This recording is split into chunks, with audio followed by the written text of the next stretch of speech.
this video. Hope you're having an awesome day. Thanks for taking some time every day to hang out with me. Today's video is our monthly Decades Through the Makeup collab hosted by Jamie Brumfield, and for October we are doing the 1970s. I'm really excited because there are a lot of disco and hippie inspired looks, and I kind of want to combine the two together. Hopefully it doesn't look too overwhelming, but that's just kind of something that I have going on in my mind right now. And unfortunately I missed September's, which was the 1920s, because I had a really pretty, almost gothic-y look. That video will never see the light of day. I will leave my collabs playlist link to watch previous collabs.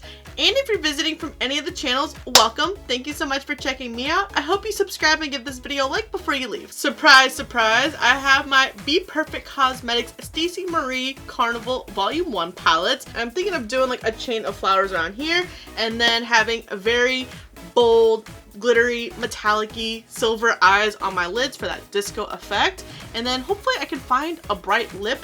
There's not one easily accessible on my vanity. There's a lot of plums and reds, so I'm sure I have some bright ones somewhere. I just gotta go scavenger hunting for one. So I think I'm gonna start out right here, getting the chain of flower number 1 going.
And this is the final look. Man, drawing flowers on your face was a lot harder than I had anticipated, trying to get everything symmetrical, but you know what? It is what it is. And then like this fun disco ball inspired smoky eye that we're going for. Originally I was just gonna put some on the lid, and then I just got a little carried away to complete it, and then I figured a bright lip to tie it all in. But I hope you guys enjoyed this 1970s look. A lot happened in the 70s if you ask me. If you were to create an inspired 70s look, what would you have done? Don't forget to check out everyone else's look. There'll be a playlist linked in the description below. Thank you so much for watching. I really hope you enjoyed this video. Don't forget to subscribe before you leave, and if you don't, I appreciate your view anyways, and I'll see you in the next video.